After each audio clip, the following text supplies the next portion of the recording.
Welcome to the child holistic development channel.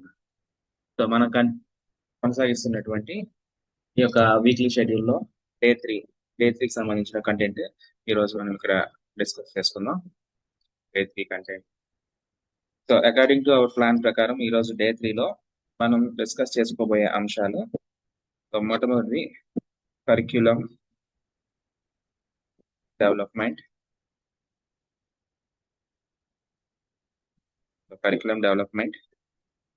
Adaptation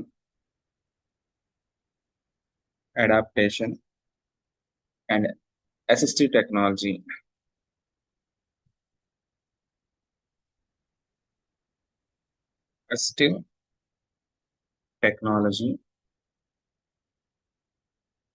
and ICT. So at the end of the session మనం ఈ యొక్క 3 అంశాలకు వచ్చినటువంటి పూర్తి వివరణను ఈరోజు మనం ఈ యొక్క సెషన్లో చూద్దాం. సో ముందుగా హియరింగ్ ఇంపైర్డ్ విద్యార్థుల్లో సాధారణ పిల్లల మాదిరిగానే నేర్చుకునే సామర్థ్యం కలిగి ఉంటారు.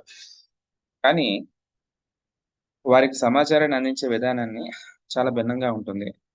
ఎందుకంటే ముఖ్యంగా భాష అభివృద్ధి, కమ్యూనికేషన్, పాఠ్యాంశ అవగాహనలో ఈ యొక్క హెచ్ఏ కేటగిరీ సంబంధించినటువంటి విద్యార్థులకు మనం కొంచెం ప్రత్యేకమైన శ్రద్ధ చూపించాల్సిన అవసరం ఉంది. సో కాబట్టి మనకి ఇక్కడ ఏంటంటే సరైనటువంటి కరికులం డెవలప్మెంట్ కావాలి. సో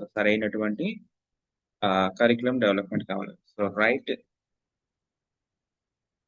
కరిక్యులం డెవలప్మెంట్ అనేది మనకి ఇక్కడ కావాలి. రైట్ కరికులం డెవలప్మెంట్ అనేది ఈ యొక్క హియరింగ్ ఇంపైర్డ్ పిల్లలకు కావాలి. తర్వాత వారి యొక్క అవసరాలకు అనుగుణమైనటువంటి కరికులం అడాప్టేషన్ అనేది అవసరం. వారి యొక్క అవసరాలకు అనుగుణమైనటువంటి కరిక్యులం అడాప్టేషన్ అనేది అవసరం. సో ఈ యొక్క కరికులం అడాప్టేషన్ గురించి, అడాప్టివ్ కరికులం గురించి మనం గడిచిన సెషన్స్ లో మనం తెలుసుకున్నాము. ఆ యొక్క వీడియోకి సంబంధించిన లింక్ ని కూడా మీకు కింద డిస్క్రిప్షన్ లో పోస్ట్ చేస్తాను. సో కావాలనుకునే వారు దాన్ని చూడవచ్చు.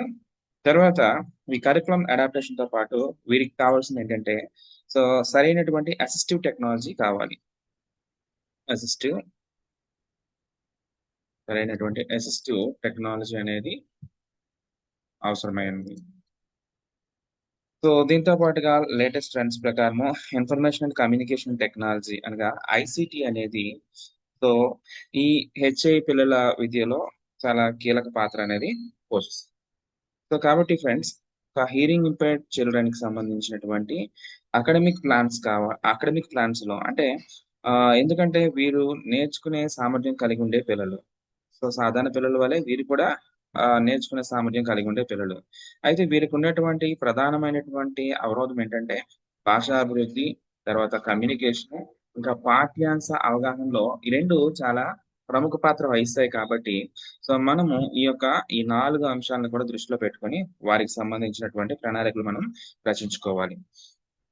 తర్వాత మనం ఇక్కడ చూసినట్లయితే సో ఈ రోజు ఈ యొక్క సెషన్ సంబంధించిన మొట్టమొదటి టాపిక్ లోనికి మనం వెళ్ళిపోదాము. సో కరిక్యులం డెవలప్మెంట్ అంటే ఏమిటి? సో ఫస్ట్ మనం డిస్కస్ చేసుకోబోయే కాన్సెప్ట్ ఏంటంటే కరిక్యులం డెవలప్మెంట్ అంటే ఏమిటి? So what is curriculum development? So curriculum development అంటే విద్యార్థుల అవసరాలు, సామర్థ్యాలు, వయస్సు, వికాస స్థాయి, వారి యొక్క డిజేబిలిటీ స్వభావం ఆధారంగా పాఠ్య ప్రణాళికను రూపొందించడం. సో దాన్నే కరిక్యులం డెవలప్మెంట్ అంటాము. సో కరిక్యులం డెవలప్మెంట్ అంటే ఏంటంటే ఫస్ట్ ఆఫ్ ఆల్ ఇక్కడ మనం ఏం చేస్తామంటే విద్యార్థుల యొక్క అవసరాలు, తర్వాత వారి యొక్క సామర్థ్యాలు, ఇంకా వారి యొక్క ఏజ్, తర్వాత వారి యొక్క డెవలప్మెంటల్ స్టేజ్ అంటే వికాస స్థాయిని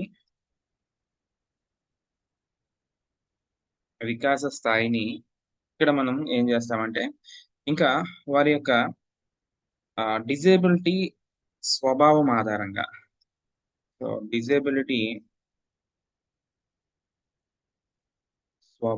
ఆధారంగా మనం ఏం చేస్తున్నామంటే ఇక్కడ పాఠ్య ప్రణాళికను మనం రూపొందిస్తాము. సో పాఠ్య ప్రణాళికను రూపొందిస్తాము. సో ఇలా రూపొందించడం ఏమంటామంటే కరిక్యులం డెవలప్మెంట్ అంటామండి. సో కరిక్యులం డెవలప్మెంట్ అంటే ఏంటంటే విద్యార్థుల యొక్క అవసరాలు, సామర్థ్యాలు, వారి యొక్క వయస్సు, వికాస స్థాయి మరియు డిజేబిలిటీ స్వభావము ఆధారంగా పాఠ్య ప్రణాళికలను రూపొందించడాన్నే మనం ఏమంటామంటే కరిక్యులం డెవలప్మెంట్ అంటాము. అయితే హియరింగ్ ఇంపైర్డ్ పిల్లలకు సంబంధించినటువంటి కరిక్యులం ఎలా ఉండాలి? సో హెచ్ఏ క్యాండిడేట్స్ సంబంధించినటువంటి హెచ్ఏ స్టూడెంట్స్ సంబంధించినటువంటి కరిక్యులం డెవలప్మెంట్ ఎలా ఉండాలి? సో గతంలో మనం డిస్కస్ చేసుకున్న రీతిగానే హెచ్ఏ పిల్లల యొక్క కరిక్యులంలో సో వీరి యొక్క కరిక్యులం ఎలా ఉంటుందంటే వీరి యొక్క పాఠ్య ప్రణాళికను మనం ఎలా రూపొందించుకోవాలంటే సో మొట్టమొదటిగా మనం చూసినట్లయితే సో విజువల్ ఆధారంగా మనం రూపొందిస్తాము. విజువల్ ఆధారంగా రూపొందించాలి. తర్వాత మనం రూపొందించినటువంటి ఈ యొక్క ప్రణాళికలో ఎక్కువ భాగం దేని మీద మనం ఫోకస్ చేస్తామంటే, లాంగ్వేజ్ మీద ఫోకస్ చేస్తాం. సో, కాబట్టి ఈ యొక్క కాన్సెప్ట్స్ అన్నిటిలో కూడా లాంగ్వేజ్ రిచ్‌గా ఉండాలి. తర్వాత కమ్యూనికేషన్ అనేది ఫ్రెండ్లీగా ఉండాలి. మనం రూపొందించుకునే పాఠ్య ప్రణాళికలో సో, కమ్యూనికేషన్ అనేది ఎలా ఉండాలంటే, కమ్యూనికేషన్ ఫ్రెండ్లీగా ఉండాలి. కమ్యూనికేషన్ ఫ్రెండ్లీగా ఉండాలి. సో, దీంతో పాటుగా ఏంటంటే ఈ యొక్క కరిక్యులం డెవలప్‌మెంట్‌లో మనం చూసుకున్నట్లయితే, ఫంక్షనల్ స్కిల్స్ అనేవి ఇది కలిగి ఉండాలి. So, the curriculum development must have the functional skills. So, functional skills అనేది ఉండాలి. సో, ఇది మనం హెచ్ఐ విద్యార్థులకు సంబంధించినటువంటి మనం డెవలప్ చేసుకునే కరిక్యులంలో ఉండాల్సినటువంటి అంశాలు. తర్వాత కరిక్యులం డెవలప్‌మెంట్ యొక్క ముఖ్య లక్ష్యాలేంటో చూద్దాం. సో, కరిక్యులం డెవలప్‌మెంట్ యొక్క కరిక్యులం డెవలప్‌మెంట్ యొక్క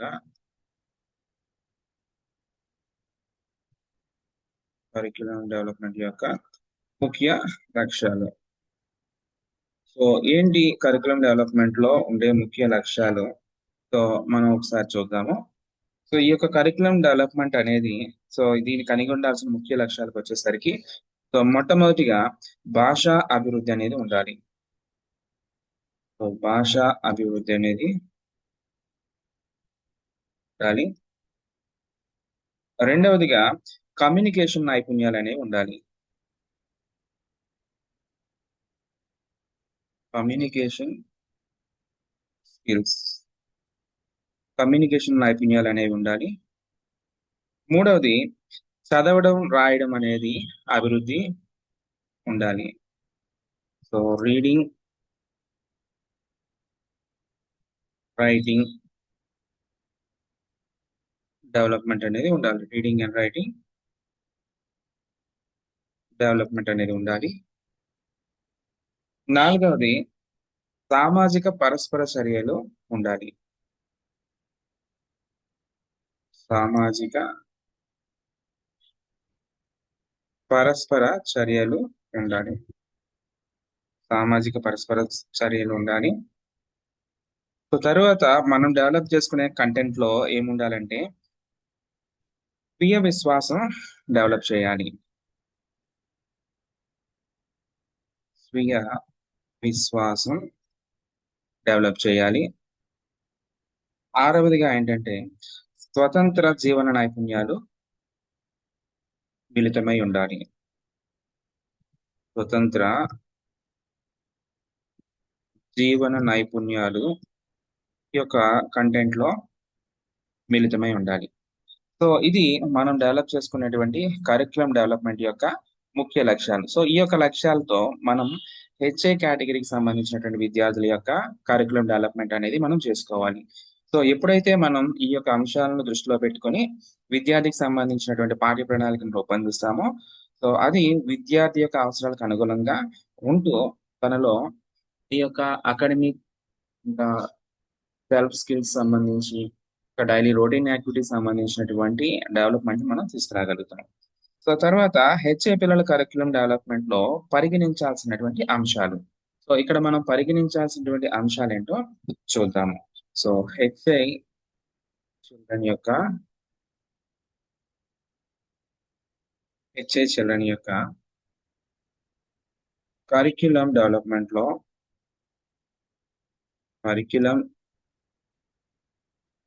డెవలప్‌మెంట్‌లో మనం పరిగణించాల్సిన అంశాలు.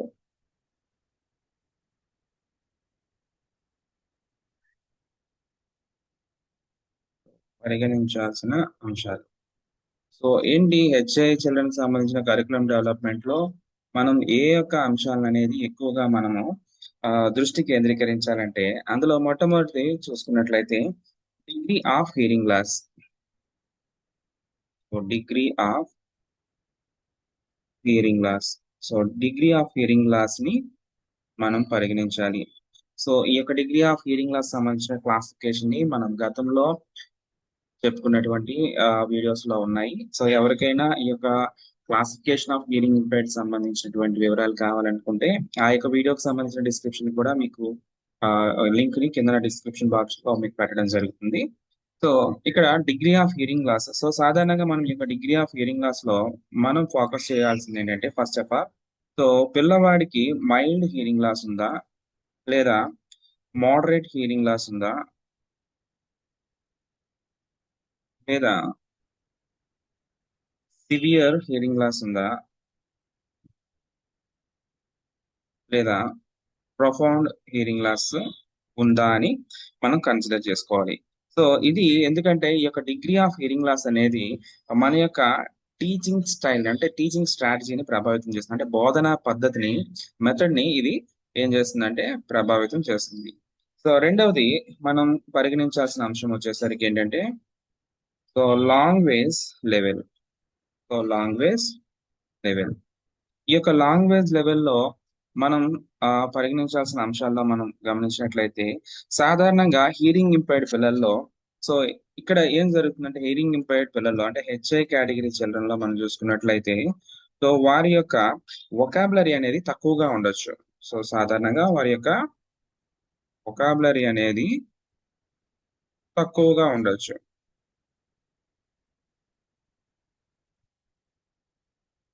తక్కువగా ఉండవచ్చు. కొన్నిసార్లు వీరిలో సెంటెన్స్ ఫార్మేషన్ అనేది చాలా డిఫికల్ట్ గా ఉంటుంది.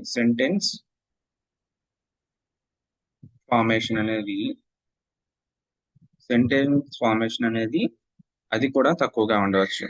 అందుకే మనం ఏంటంటే ఈ యొక్క లాంగ్వేజ్ లెవెల్లో మనం ఫోకస్ చేయాల్సింది ఏంటంటే సో ఇందాక మనం కరికులం డెవలప్మెంట్ కి సంబంధించినటువంటి పాయింట్స్ మనం చెప్పుకునేటప్పుడు ఈ లాంగ్వేజ్ లెవెల్ కి సంబంధించి మనం ఏంటంటే అక్కడ చెప్పుకున్నాము.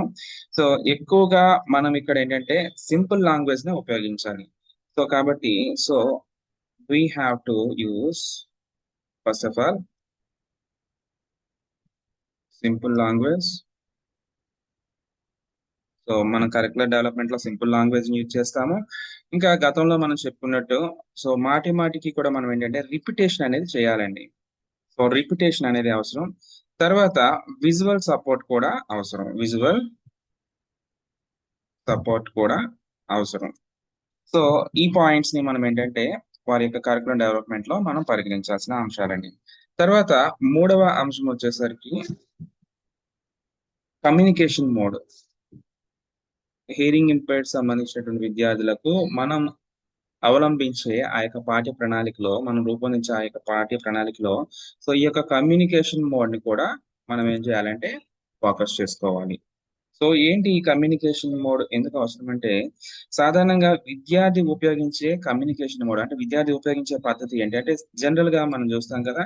సో హియరింగ్ ఇంపైర్డ్ చిల్డ్రన్ ఎక్కువగా so if they are using the sign language as a communication mode లేదా ఓరల్ మోడ్ లేదా కొన్నిసార్లు టోటల్ కమ్యూనికేషన్ టోటల్ కమ్యూనికేషన్ కొన్ని సందర్భాల్లో బైలింగ్వల్ అప్రోచ్ అనేది అవసరమైతే సో దానిని కూడా మనం ఏం చేస్తున్నామంటే కరికులం డెవలప్మెంట్ లో ఉపయోగించాలి. సో ఇది కమ్యూనికేషన్ మోడ్. సో ఈ యొక్క అంశాన్ని మనం పరిగణించాలి. తర్వాత నాలుగవ అంశం వచ్చేసరికి ఏంటంటే లెర్నింగ్ స్టైల్.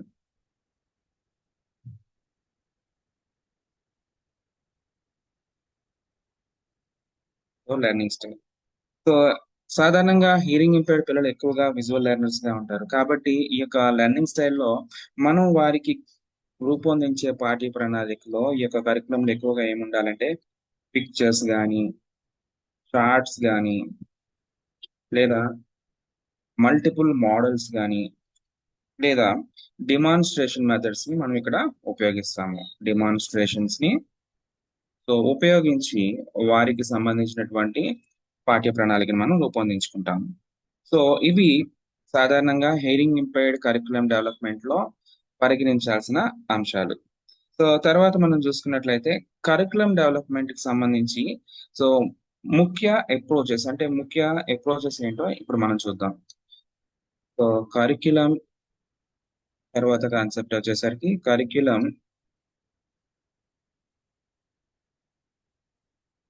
డెవలప్‌మెంట్‌కి సంబంధించి so, main approaches or strategies ముఖ్య విధానాలు. సో, హియరింగ్ ఇంపైర్డ్ విద్యార్థులకు సంబంధించిన కరిక్యులమ్ డెవలప్‌మెంట్‌లో మనం అవలంబించాల్సినటువంటి మెయిన్ అప్రోచెస్ వచ్చేసరికి మొట్టమొదటిగా ఏంటంటే child centred approach. Child centred approach. ఏంటి చైల్డ్ సెంటర్డ్ అప్రోచ్ అంటే, ఈ యొక్క విధానంలో సాధారణంగా మనం ఏం చేస్తామంటే, పిల్లల అవసరాలు, వారి యొక్క ఆసక్తులు, వారి యొక్క సామర్థ్యాలను పరిగణలోకి తీసుకుంటాం. చైల్డ్ సెంటర్డ్ అప్రోచ్ విధానంలో పరిగణలోనికి తీసుకునే అంశాలు ఏంటంటే, మొట్టమొదటిగా విద్యార్థుల యొక్క నీడ్స్, వారి యొక్క అవసరాలు. తర్వాత వారి యొక్క ఇంట్రెస్ట్స్ అంటే ఆసక్తులు. వీటితో పాటుగా వారి యొక్క స్ట్రెంగ్త్స్ అంటే వారి యొక్క సామర్థ్యాలను. వీటిని మనం ఏం చేస్తామంటే పరిగణలోనికి తీసుకొని, మనం ఏం చేస్తామంటే చైల్డ్ సెంటర్డ్ అప్రోచ్ విధానంలో వారి యొక్క కరిక్యులమ్‌ని డెవలప్ చేసుకుంటాం.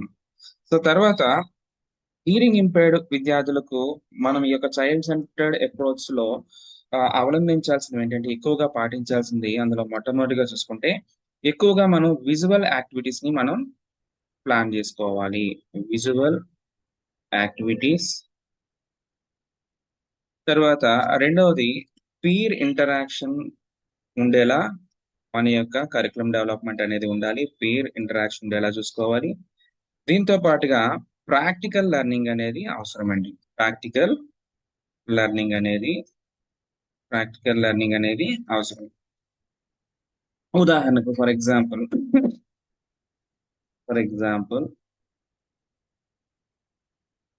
ఫ్రూట్ లెసన్ మనం టీచింగ్ చేసేటప్పుడు అంటే ఈ యొక్క ఫ్రూట్స్ అనే ఈ కాన్సెప్ట్ ని మనం పిల్లవాడికి మనం చెప్పేటప్పుడు ఇక్కడ మనం ఏం చేస్తామంటే రియల్ ఆబ్జెక్ట్స్ అంటే నిజమైన పండ్లను చూపిస్తాము. తర్వాత సైన్స్ చూపిస్తాము. అంటే సైన్ లాంగ్వేజ్ అంటే వాటి యొక్క సింబల్ సైన్స్ మనం చూపిస్తాము. తర్వాత చూపించిన తర్వాత ఎక్కువగా మనం ఏంటంటే ప్రాక్టికల్ లెర్నింగ్ అంటే పిక్చర్ మ్యాచింగ్ అనేది ఇక్కడ చేస్తాము. ఫ్రూట్స్ అనే కాన్సెప్ట్ ని మనము ఎక్స్ప్లెయిన్ చేసేటప్పుడు అకార్డింగ్ టు ఈ యొక్క కరికులం డెవలప్మెంట్ అప్రోచెస్ లో మనం ఇక్కడ చెప్పుకున్న రీతిగానే విజువల్ యాక్టివిటీస్ లో ఏం చేస్తామంటే first of all real objects మనం అక్కడ చూపిస్తాము. తర్వాత వాటికి సంబంధించిన సైన్స్ కూడా పిల్లవాడికి మనం ఇంట్రడ్యూస్ చేస్తాం. తర్వాత ఏం చేస్తామంటే పిక్చర్ మ్యాచింగ్ చేయించడం ద్వారా అంటే ప్రాక్టికల్ లెర్నింగ్ ద్వారా పిల్లవాడి ఆ యొక్క కాన్సెప్ట్ ని ఎంతవరకు నేర్చుకున్నాడో మనం ఈ విధంగా మనం చేయొచ్చు. సో ఇది హియరింగ్ ఇంపైర్డ్ విద్యార్థులకు సంబంధించిన చైల్డ్ సెంటర్డ్ అప్రోచ్. రెండవ విధానం వచ్చేసరికి ఏంటంటే activity based approach. Activity based approach. ఈ యాక్టివిటీ బేస్డ్ అప్రోచ్ లో మనం చూసుకున్నట్లయితే సో యాక్టివిటీ బేస్డ్ అప్రోచ్ అంటే సాధారణంగా చేసి నేర్చుకునే విధానం. ఇది హియరింగ్ ఇంపైర్డ్ విద్యార్థులకు చాలా ఉపయోగకరం. ఇక్కడ సాధారణంగా మనం ఉపయోగించే యాక్టివిటీస్ ఏంటంటే ఎక్కువగా మనం రోల్ ప్లే ని ఉపయోగిస్తాము. కొన్ని సందర్భాల్లో మ్యాచింగ్ మ్యాచింగ్ ను ఉపయోగిస్తాము. So group work group work. దీంతో పాటుగా డిమాన్స్ట్రేషన్. సో డిమాన్స్ట్రేషన్ సో సాధారణంగా మనం ఉపయోగించే యాక్టివిటీస్. అయితే ఈ విధానాల్ని మనం అవలంబించడం వలన మనకి ఏం జరుగుతుందంటే, అంటే దీనివల్ల వచ్చే ప్రయోజనాలు చూసుకున్నట్లయితే ఫస్ట్ ఆఫ్ ఆల్ స్టూడెంట్‌లో మనకేంటంటే అటెన్షన్ అనేది పెరుగుతుంది. అటెన్షన్ అనేది పెరుగుతుంది. తర్వాత కాన్సెప్ట్ క్లారిటీ అనేది వస్తుంది. కాన్సెప్ట్ క్లారిటీ అనేది వస్తుంది. తర్వాత స్టూడెంట్ యొక్క లాంగ్వేజ్ అనేది ఇంప్రూవ్ అవుతుంది. సో లాంగ్వేజ్ అనేది ఇంప్రూవ్ అవుతుంది. సో ఇది యాక్టివిటీ బేస్డ్ అప్రోచ్ వలన మనకి కలిగే ప్రయోజనాలు. సో మూడవది ఫంక్షనల్ కరిక్యులమ్ అప్రోచ్. సో మూడవ విధానం వచ్చేసరికి functional curriculum approach. So functional curriculum approach. So ఈ ఫంక్షనల్ కరిక్యులమ్ అప్రోచ్ అంటే రోజువారీ జీవితానికి అవసరమైన నైపుణ్యాలపై దృష్టి కేంద్రీకరించడం. సో ఇక్కడ ఏంటంటే మనం దేని మీద ఎక్కువ ఫోకస్ చేస్తామంటే, సో పిల్లవాడి యొక్క డైలీ లైఫ్ కి సంబంధించిన ఏ స్కిల్స్ అయితే అవసరమో సో వాటి మీద మనం దృష్టి కేంద్రీకరిస్తాం. So for example money usage, money usage, so shopping,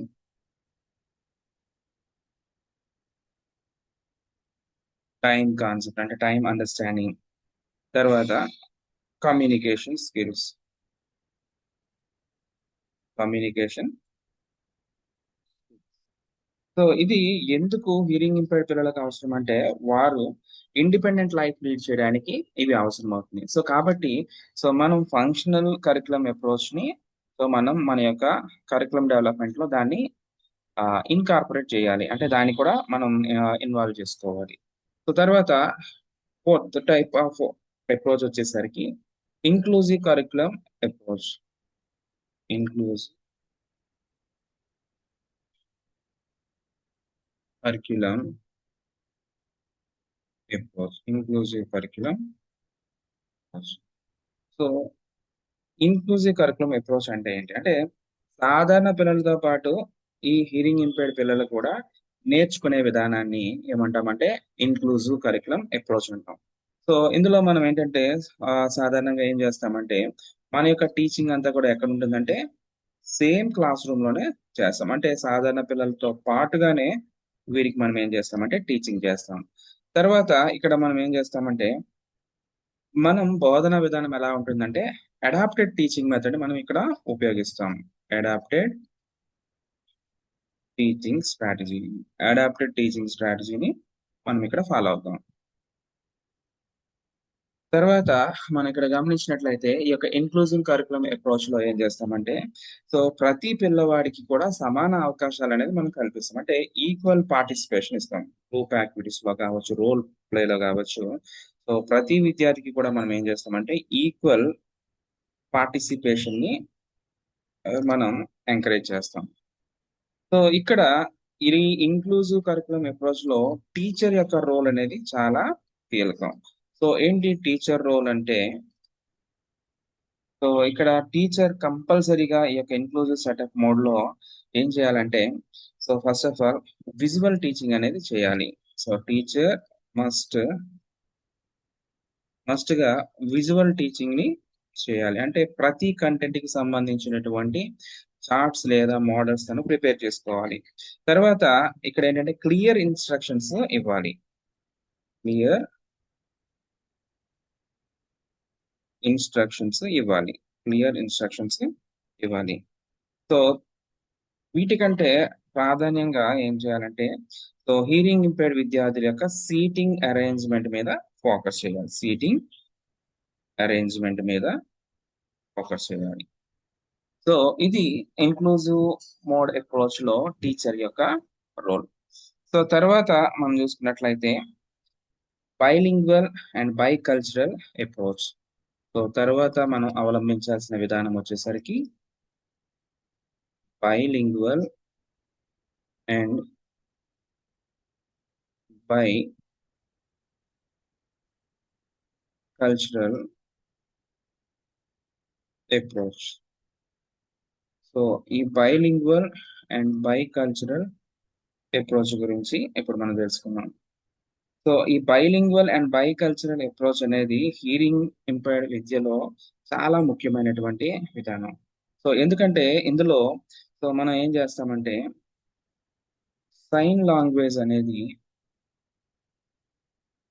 ఎప్పుడు కూడా ఇక్కడ వీళ్ళకి ఫస్ట్ లాంగ్వేజ్ గా ఉంటుంది.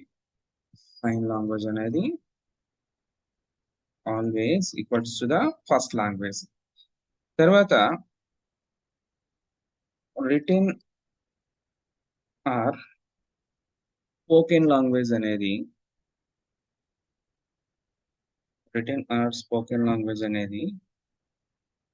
సెకండ్ లాంగ్వేజ్ గా మనం ఇక్కడ కన్సిడర్ చేసుకుంటాం. సెకండ్ లాంగ్వేజ్ గా మనం ఇక్కడ కన్సిడర్ చేసుకుంటాం. ఎందుకు అంటే దీనివల్ల ఏమవుతుందంటే మొట్టమొదటిగా కమ్యూనికేషన్ అనేది ఇంప్రూవ్ అవుతుంది. So because it improves the communication. So communication improve చేస్తుంది. సో తర్వాత ఐడెంటిటీని డెవలప్ చేస్తుంది.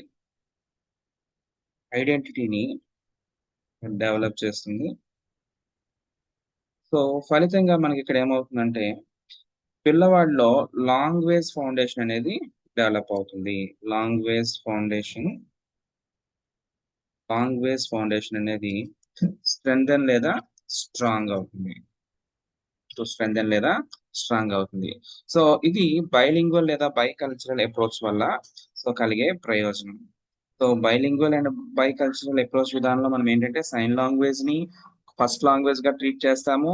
తర్వాత రిటర్న్ ఆర్ స్పోకెన్ లాంగ్వేజ్ ని ఏం చేస్తామంటే సెకండ్ లాంగ్వేజ్ గా ట్రీట్ చేస్తాం. ఫలితంగా ఏమవుతుందంటే పిల్లవాడిలో తన యొక్క లాంగ్వేజ్ ఫౌండేషన్ అనేది స్ట్రాంగ్ అవుతుంది. తర్వాత 6వ విధానం అంటే 6th అప్రోచ్ వచ్చేసరికి ఏంటంటే కాంపిటెన్సీ బేస్డ్ అప్రోచ్.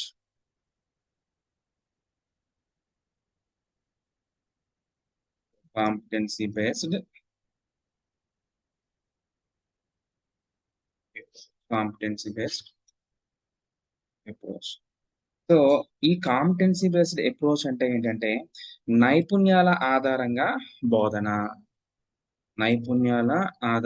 బోధన చేయటాన్ని ఏమంటామంటే కాంపిటెన్సీ బేస్డ్ అప్రోచ్ అంటాం. నైపుణ్యాల ఆధారంగా బోధన చేయటాన్ని ఏమంటామంటే కాంపిటెన్సీ బేస్డ్ అప్రోచ్ అంటాం.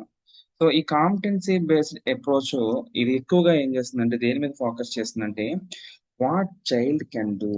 So always focuses on what child can do. పిల్లవాడు ఏం చేయగలుగుతాడు అనే దాని మీద ఎక్కువగా ఫోకస్ చేస్తుంది. సో ఫర్ ఎగ్జాంపుల్ ఒక విద్యార్థి సైన్ ద్వారా కమ్యూనికేట్ చేయగలుగుతున్నాడా అంటే సైన్ లాంగ్వేజ్ లేదా సైన్ ద్వారా కమ్యూనికేట్ చేయగలుగుతున్నాడా.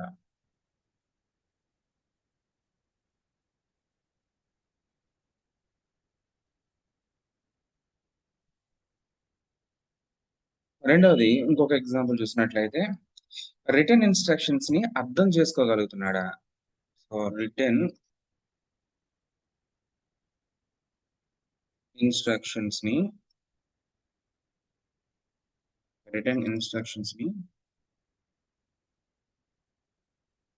అర్థం చేసుకోగలుగుతున్నాడా.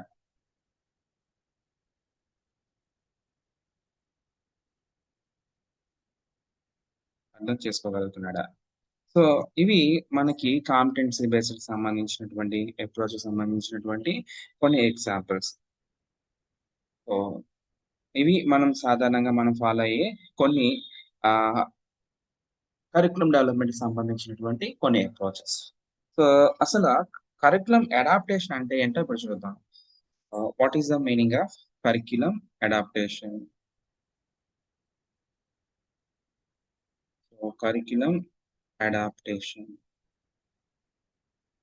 కరికులం అడాప్టేషన్ అంటే ఏమిటి. సో గతంలో మనం చెప్పుకున్నాం ఈ యొక్క కరికులర్ అడాప్టేషన్ అంటే ఏంటంటే పిల్లల అవసరాలకు అనుగుణంగా కంటెంట్ ని టీచింగ్ మెథడ్ ని ఎవాల్యుయేషన్‌ని, ఇంకా ఎన్విరాన్మెంట్‌ని మార్పులు చేయటాన్నే కరిక్యులమ్ అడాప్టేషన్ అంటాము. సో, ఏమంటాము? సో, కరిక్యులర్ అడాప్టేషన్ అంటే ఏంటంటే, ఇక్కడ మనం ఏం మార్పు చేస్తున్నామంటే, సో, ప్రస్తుతం ఉన్న కంటెంట్‌ని మనం మార్పు చేస్తున్నాము. తర్వాత మనం అవలంబిస్తున్నటువంటి టీచింగ్ మెథడ్‌ని కూడా మనం ఏం చేస్తున్నామంటే, విద్యార్థి యొక్క అవసరాలకు అనుగుణంగా ఇక్కడ మారుస్తున్నాము. తర్వాత మనం చేస్తున్న మూల్యాంకనం కూడా అంటే ఎవాల్యుయేషన్‌ని కూడా ఇక్కడ ఏం చేస్తున్నామంటే మార్పు చేసుకుంటున్నాము. తర్వాత విద్యార్థికి ఈ యొక్క అంశాలను బోధించే ఆ యొక్క పరిస్థితులను కూడా అంటే ఆవాసాన్ని కూడా మనం ఇక్కడ ఏం చేస్తున్నామంటే మారుస్తున్నాము. సో, వీటన్నిటిలో మార్పులు చేయడాన్ని మనం ఏమంటామంటే కరిక్యులర్ అడాప్టేషన్ అంటాము. అసలు హియరింగ్ ఇంపైర్డ్ విద్యార్థులకు సంబంధించిన కరిక్యులమ్ అడాప్టేషన్ ఎందుకు అవసరం? ఇలా హెచ్ఏ కేటగిరీకి సంబంధించిన స్టూడెంట్స్‌లో ఈ యొక్క కరిక్యులమ్ అడాప్టేషన్ ఎందుకు అవసరం? ఎందుకు అవసరమంటే first of all hearing impaired పిల్లలు సో, లిజనింగ్ ద్వారా పూర్తిగా నేర్చుకోలేరు. సో, రీజన్స్ వచ్చేసరికి సో, వీళ్ళకి ఎందుకు ఈ యొక్క కరిక్యులర్ అడాప్టేషన్ అవసరమంటే మొట్టమొదటిగా మనం చూసినట్లయితే సో, వీళ్ళు పూర్తిగా వినటం ద్వారా అంటే లిజనింగ్ ద్వారా పూర్తిగా నేర్చుకోలేరు. పూర్తిగా నేర్చుకోలేరు. తర్వాత వెర్బల్ ఇన్‌స్ట్రక్షన్స్ కొన్ని సందర్భాల్లో ఏమవుతాయి? మిస్ అవుతాయి. వెర్బల్ ఇన్‌స్ట్రక్షన్స్ సో, కొన్ని సందర్భాలలో మిస్ అవుతాయి.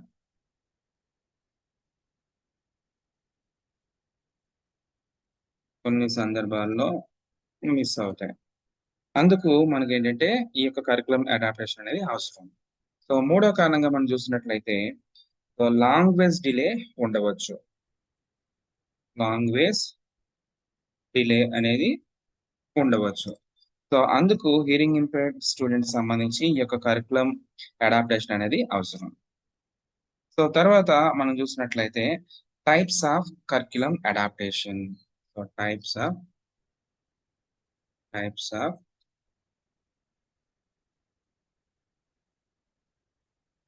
Curriculum adaptations. Types of curriculum adaptations. Types of curriculum adaptations. So, ఈ యొక్క హియరింగ్ ఇంపైర్డ్ సంబంధించిన విద్యార్థులకు సంబంధించిన కరిక్యులమ్ అడాప్టేషన్‌లో ఉన్నటువంటి టైప్స్ మనం చూసినట్లయితే అందులో ఫస్ట్ వన్ వచ్చేసరికి ఏంటంటే content adaptation. Content adaptation. So, ఈ కంటెంట్ అడాప్టేషన్ వల్ల ఉపయోగం ఏంటంటే ఇది పాఠ్యాంశాన్ని ఏం చేస్తుంది? సులభతరం చేస్తుంది. So, for example long paragraphs ఉన్నాయనుకోండి. వాటిని మనం ఏం చేస్తున్నాము షార్ట్ సెంటెన్సెస్‌గా మనం మార్చుకుంటాము. కొన్ని సందర్భాల్లో డిఫికల్ట్ వొకాబులరీ ఉంటే సింపుల్ వర్డ్స్‌ని అక్కడ యూజ్ చేస్తాము. సో, ఈ కంటెంట్ అడాప్టేషన్‌లో మనం చేసేదేంటంటే మార్పులేంటంటే for example instead of long paragraphs. So, ఇక్కడ లాంగ్ పారాగ్రాఫ్స్ ఉన్నాయి గదా! ఈ long paragraphs are transformed into the short sentences. Short సెంటెన్సెస్‌గా దాన్ని మనం మార్పు చేసుకుంటాము. కొన్ని సందర్భాల్లో డిఫికల్ట్ వొకాబులరీని డిఫికల్ట్ వొకాబులరీని సో, ఈ డిఫికల్ట్ వొకాబులరీని మనం ఎలా మార్చుకుంటామంటే సింపుల్ వర్డ్స్‌గా మనం మార్చుకుంటాం. సింపుల్ వర్డ్స్‌గా మార్చుకొని ఆ కంటెంట్‌ని సో, ఈ విద్యార్థులకు మనం అందిస్తాం. సో, రెండవ రకం వచ్చేసరికి సెకండ్ టైప్ వచ్చేసరికి ఏంటంటే method adaptation. Method adaptation. So, method adaptation. So, ఏంటి ఈ మెథడ్ అడాప్టేషన్‌లో ఏం జరుగుతుందంటే, అంటే ఇక్కడ మనం ఏం చేస్తున్నామంటే టీచింగ్ స్ట్రాటజీనే మనం మార్చేస్తున్నాం. అంటే బోధన విధానంలో మనం ఏం చేస్తున్నాము, మార్పులు తీసుకొస్తున్నాం. అంటే ఫర్ ఎగ్జాంపుల్ ఇక్కడ బోధనా విధానంలో ఎలాంటి మార్పులు తీసుకొస్తామంటే, using of sign language. Sign లాంగ్వేజ్‌ని యూజ్ చేయడం. కొన్ని సందర్భాల్లో లిప్ రీడింగ్, రీడింగ్. ఇంకొన్ని సందర్భాల్లో visual teaching,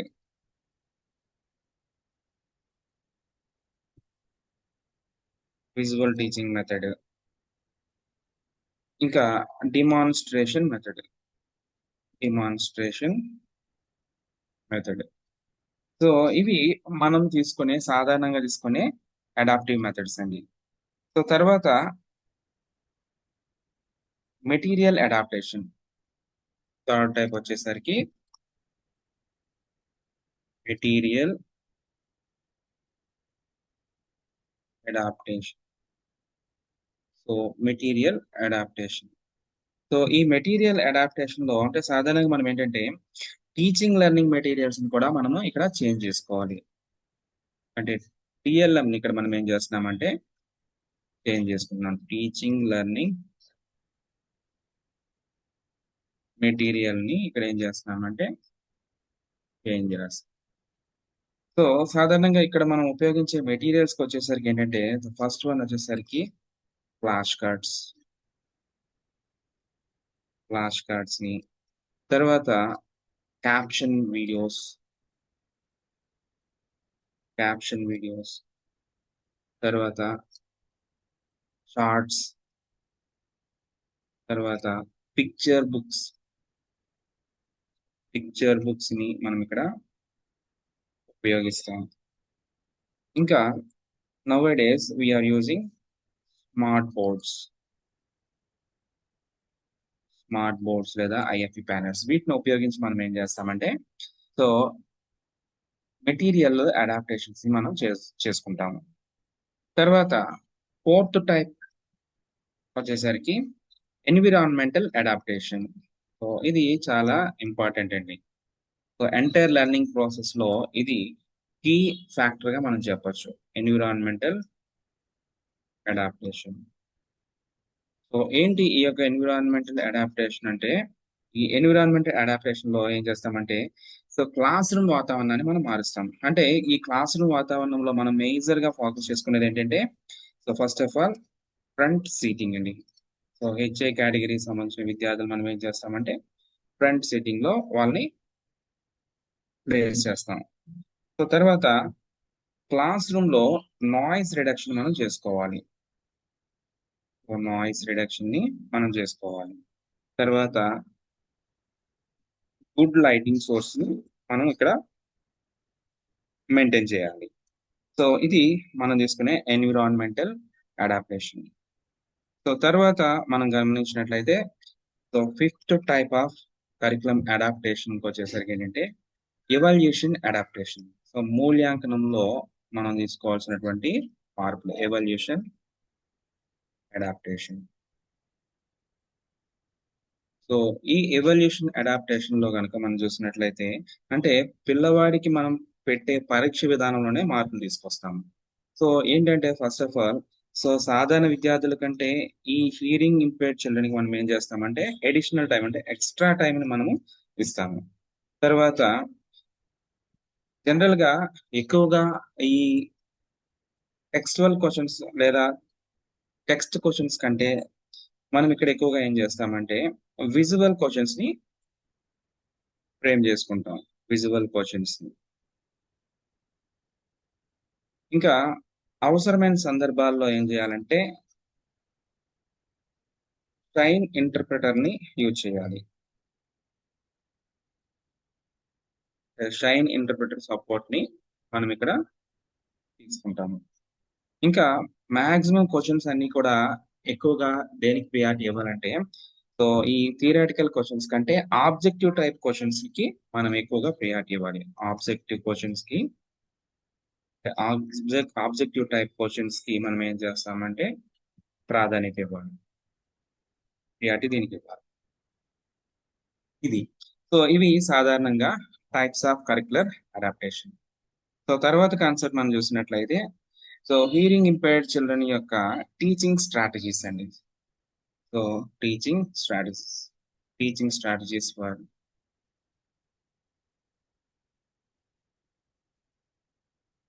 teaching strategies for HI.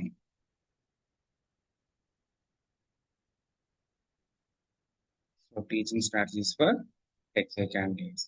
So ఇక్కడ మనం చూసినట్లయితే సో మనం సాధారణంగా అవలంబించే టీచింగ్ స్ట్రాటజీస్ లో సో మొదటిగా మనం ఏ టైప్ ఆఫ్ స్ట్రాటజీని ఇక్కడ యూజ్ చేస్తామంటే so first of all face the child while speak. Face the child while speaking. అంటే లిప్ రీడింగ్ కి ఇది సహాయం చేస్తుంది. సో సెకండ్ స్ట్రాటజీ వచ్చేసరికి use visual AIDS. Use visual AIDS. Visual AIDS ని మనం ఇక్కడ ఉపయోగించాలి. సో సాధారణంగా ఇక్కడ విజువల్ ఎయిడ్స్ లో చార్ట్స్, పీపీటీస్, వీడియోస్, మోడల్స్ ని మనం ఎక్కువగా యూజ్ చేస్తాం. థర్డ్ స్ట్రాటజీకి వచ్చేసరికి ఏంటంటే repeat instructions. Repeat instructions. Repeat instruction అంటే విద్యార్థి అర్థం చేసుకునే వరకు మళ్ళా అదే పాయింట్ మనం చెప్పాలి. సో ఫోర్త్ టీచింగ్ స్ట్రాటజీ వచ్చేసరికి ఏంటంటే use sign language. Sign language. Sign language ని అంటే ఈ సైన్ లాంగ్వేజ్ ని యూజ్ చేస్తూ మనం టీచింగ్ చేసినట్లయితే కమ్యూనికేషన్ బ్యారియర్ అనేది తగ్గుతుంది. So the fifth one is peer tutoring. Peer tutoring. So సహ విద్యార్థుల సహకారం అనేది ఎల్లప్పుడూ కూడా ఈ హియరింగ్ ఇంపైర్డ్ విద్యార్థులకు చాలా ఉపయోగపడుతుంది. సో ఇవి మనం సాధారణంగా అవలంబించే టీచింగ్ స్ట్రాటజీస్ అండి. హెచ్ఐ విద్యార్థులకు అవలంబించే టీచింగ్ స్ట్రాటజీస్. సో తర్వాత ఈ యొక్క సెషన్ లో మనం తెలుసుకోబోతున్నటువంటి చివరి అంశం ఏంటంటే assistive technology. So assistive technology. So అసలు what is the meaning of assistive technology? Assistive technology అంటే ఏంటి? అసిస్టివ్ టెక్నాలజీ అంటే ఏంటి? What is assistive technology? సాధారణంగా సిడబ్ల్యూఎస్ఎన్ పిల్లల అభ్యాసాన్ని సులభతరం చేసే పరికరాలు మరియు సాంకేతికతలను ఏమంటామంటే అసిస్టివ్ టెక్నాలజీ అంటాము. అసిస్టివ్ టెక్నాలజీ అంటే ఏంటంటే సిడబ్ల్యూఎస్ఎన్ విద్యార్థుల యొక్క లెర్నింగ్ ని సులభతరం చేసే పరికరాలు మరియు సాంకేతికతనే అసిస్టివ్ టెక్నాలజీ అంటాము. ఇక్కడ హెచ్ఐ పిల్లల కోసం అసిస్టివ్ టెక్నాలజీ యొక్క పాత్ర ఏంటంటే, సో మొదటిగా మనం చూసినట్లయితే ఈ యొక్క విద్యార్థుల్లో కమ్యూనికేషన్ ని ఇంప్రూవ్ చేస్తుంది. కమ్యూనికేషన్ ని ఇంప్రూవ్మెంట్ చేస్తుంది. సో ఫర్ కమ్యూనికేషన్ ఇంప్రూవ్మెంట్ కి మనం ఇక్కడ ఏం చేస్తామంటే అసిస్టివ్ టెక్నాలజీని యూజ్ చేస్తాము. సాధారణంగా ఇక్కడ మనం యూజ్ చేసే డివైసెస్ వచ్చేసరికి హియరింగ్ ఎయిడ్స్, ఇంకా కాక్లియర్ ఇంప్లాంట్స్.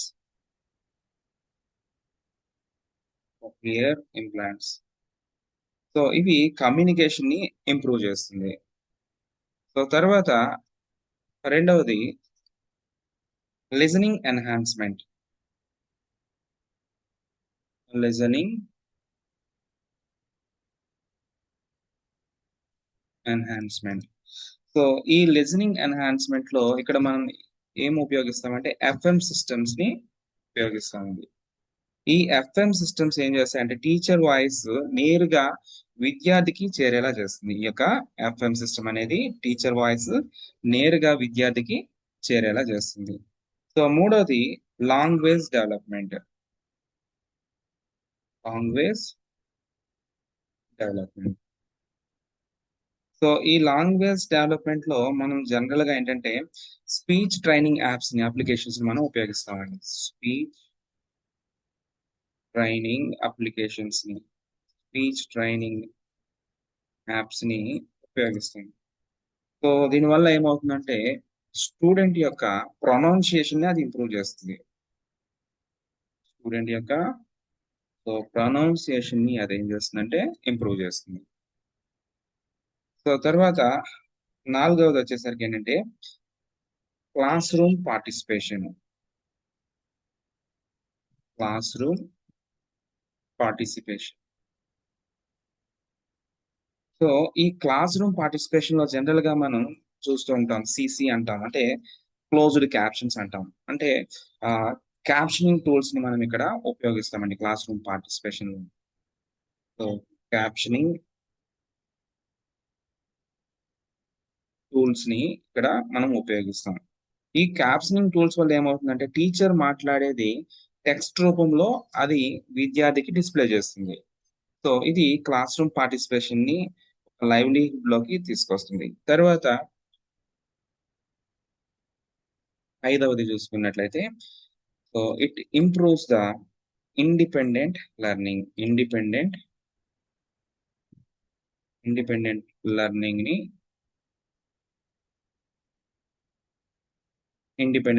ని ఇంప్రూవ్ చేస్తుంది. So for example mobile apps లో మనం చూసినట్లయితే ఇవన్నీ కూడా సెల్ఫ్ లెర్నింగ్ కి సహాయపడతాయి. ఇవన్నీ కూడా సెల్ఫ్ లెర్నింగ్ కి సహాయపడతాయి. సో ఇవి మనకి ఈ యొక్క అసిస్టివ్ టెక్నాలజీ యొక్క రోల్ అండి. The role of assistive technology for hearing impaired children. So తర్వాత మనం చూసినట్లయితే హియరింగ్ ఇంపైర్డ్ చిల్డ్రన్ యొక్క వారికి ఉపయోగించే కొన్ని ముఖ్యమైన అసిస్టివ్ డివైసెస్. సో సో కొన్ని ముఖ్యమైన అసిస్టివ్ డివైసెస్ గురించి మనం తెలుసుకునే ప్రయత్నం చేద్దాం. సో సాధారణంగా ఇక్కడ విద్యార్థులకు మనం ఉపయోగించే కొన్ని అసిస్టివ్ డివైసెస్ లో చూసుకున్నట్లయితే ఫస్ట్ వన్ వచ్చేసరికి హియరింగ్ ఎయిడ్స్. సో ఈ హియరింగ్ ఎయిడ్ వచ్చేసరికి ఏం చేస్తుందంటే సాధారణంగా ఇది శబ్దాన్ని పెంచి వినిపించే పరికరం అండి. హియరింగ్ ఎయిడ్ అంటే ఏంటంటే శబ్దాన్ని పెంచి వినిపించే పరికరం. సో దీంట్లో ఉండే రకాలు వచ్చేసరికి ఏంటంటే టైప్స్ వచ్చేసరికి so PTE, ITE and digital hearing aids. Digital hearing aid. So వీటి తాలూకా అడ్వాంటేజెస్, డిసడ్వాంటేజెస్, వీటి తాలూకా టోటల్ హిస్టరీ గురించి మనం హియరింగ్ ఇంపైర్డ్ సంబంధించిన క్లాస్ లో మనం తెలుసుకుందాం. తర్వాత కోక్లియర్ ఇంప్లాంట్స్. కోక్లియర్ సో ఈ కాక్లియర్ ఇంప్లాంట్ అనేది సివియర్ హియరింగ్ లాస్ ఉన్న పిల్లలకి ఇది ఉపయోగపడుతుంది. ఇది ఏం చేస్తుందంటే ఆడిటరీ నర్వ్ ని స్టిమ్యులేట్ చేస్తుంది. ఈ కాక్లియర్ ఇంప్లాంటేషన్ లో మనకి ఏం జరుగుతుందంటే so it can stimulates the auditory nerve. So auditory nerve ను స్టిమ్యులేట్ చేయడానికి దీన్ని ఉపయోగిస్తాం. స్టిమ్యులేట్ చేస్తుంది. సో ఎప్పుడైతే ఆడిటరీ నర్వ్ అనేది స్టిమ్యులేట్ అవుతుందో it can generates the impulse. So ఇది ఇంపల్స్ ని జనరేట్ చేస్తుంది. సో త్రూ ఈ ఇంపల్స్ ద్వారా ఏమవుతుందంటే మనకి బ్రెయిన్ లో ఆ యొక్క సౌండ్ అనేది డీకోడ్ అయ్యి సో మనకి ఏమవుతుందంటే సో దానికి అనుగుణంగా ప్రతిస్పందించడం జరుగుతుంది. సో తర్వాత మూడోది వచ్చేసరికి FM system. FM system. So ఈ ఎఫ్ఎం సిస్టమ్ లో మనం గమనించినట్లయితే టీచర్ మాట్లాడే శబ్దాన్ని అది ఏం చేస్తుందంటే డైరెక్ట్ గా స్టూడెంట్ డివైస్ కి పంపుతుంది. సో దీని తనకి అడ్వాంటేజ్ ఏముందంటే so using of FM system it can reduces the background noise. So background noise ని ఈ ఎఫ్ఎం సిస్టమ్ యూజ్ చేయడం వల్ల ఏమవుతుందంటే రెడ్యూస్ చేస్తుంది. The fourth one is speech trainer. Speech trainer. So ఈ స్పీచ్ ట్రైనర్ అనేది ఏంటంటే స్పీచ్ ప్రాక్టీస్ కి ఉపయోగపడుతుంది.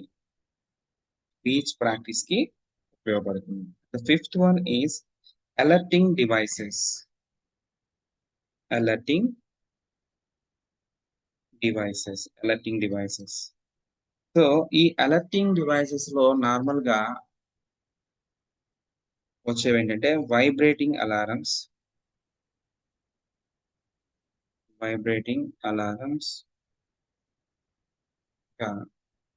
Flash light signals. సో ఈ ఫ్లాష్ లైట్ సో వీటి ద్వారా ఏమవుతుందంటే మనం సో ఈ యొక్క హెచ్ఏ విద్యార్థులకు మనం ఏం చేస్తామంటే ఇది వారిలో కొన్ని అలర్ట్స్ ని మనం వాళ్ళకి తెలియజేస్తాం. వైబ్రేషన్ ద్వారా కానీ లేకపోతే ఫ్లాష్ లైట్ అంటే లైట్ సిగ్నలింగ్ ద్వారా వాళ్ళకు మనం ఏం చేస్తామంటే గైడ్ చేస్తామండి. సో ఇవి కొన్ని అసిస్టివ్ డివైసెస్, హియరింగ్ ఇంపైర్డ్ విద్యార్థులకు సంబంధించినటువంటి కొన్ని ముఖ్యమైన అసిస్టివ్ డివైసెస్. సో ఇది ఫ్రెండ్స్ ఈరోజు ఈ యొక్క session taluka total concept. So in case మీకు వీటిలో దేనికైనా సంబంధించిన డౌట్స్ ఉన్నట్లయితే సో క్రింద ఉన్నటువంటి కామెంట్ సెక్షన్ లో మీరు మాకు కామెంట్ చేసినట్లయితే మీ యొక్క డౌట్స్ ని క్లియర్ చేసే ప్రయత్నం చేస్తాము. మోరోవర్ మీకు ఈ యొక్క వీడియో నచ్చినట్లయితే, ఈ యొక్క సెషన్స్ మీకు యూస్ఫుల్ గా అనిపించినట్లయితే వీటిని మీరు మీ యొక్క ఫ్రెండ్స్ కి షేర్ చేయొచ్చు. ఆ, వాళ్ళని కూడా ఈ యొక్క ఛానల్ సబ్స్క్రైబ్ చేసుకోమనండి. సో మనం ఇంకా 4 days అనేది ఈ యొక్క షెడ్యూల్ మనం కంటిన్యూ చేస్తాము. సో ఇంకా 3 classes లో టోటల్ గా దీనికి సంబంధించినటువంటి కంటెంట్ అయితే అయిపోతుంది. సో లాస్ట్ సెషన్ అంటే 7th day షెడ్యూల్ వచ్చేసరికి అది మనకి ఇలా యూట్యూబ్ లో అనేది డిస్ప్లే చేయడం జరగదు. సో దానికి ఎవరైతే ఇంట్రెస్టెడ్ గా ఉన్నారో మేము ఒక లింక్ పంపిస్తాము. ఆ లింక్ లో మీరు రిజిస్టర్ చేసుకుంటే సో మీకు నేరుగా పార్టిసిపేషన్ కి సంబంధించినటువంటి ఆ యొక్క జాయినింగ్ లింక్ అనేది మీకు పంపిస్తాము. సో అది రికార్డ్ చేయబడదు. తర్వాత ఆ క్లాసెస్ అనేవి మీకు మరలా చెప్పడం అనేది జరగదు. ఆ లాస్ట్ డే సెషన్ లోనే మనం లైవ్ ఎగ్జామ్ కూడా మనం కండక్ట్ చేసుకుంటాము. సో లైవ్ ఎగ్జామ్ తో పాటు ఒకసారి ఈ 6 days చెప్పుకున్న ఈ యొక్క కంటెంట్ అంతా కూడా క్విక్ రీక్యాప్ అనేది చేస్తాము. సో ఫలితంగా ఏమవుతుందంటే మనకి పూర్తిగా ఈ యొక్క కరికులం అడాప్టేషన్ కి సంబంధించినటువంటి సో కాన్సెప్ట్ అంతా కూడా ఒక బేసిక్ కాన్సెప్ట్ అనేది మనకు తెలుస్తుంది. సో వీటిని మనం ఎలాగా సిడబ్ల్యూఎస్ చిల్డ్రన్ కి డిఫరెంట్ డిజేబిలిటీస్ కి ఎలా అప్లై చేసుకోవాలో కూడా దానికి సంబంధించిన వివరణ అనేది ఆ లైవ్ సెషన్ లో అంటే ఆ 7th day జరిగే ఆ లైవ్ సెషన్ లో మీకు తెలియజేస్తాం. Thank you for your participation. Have a nice day.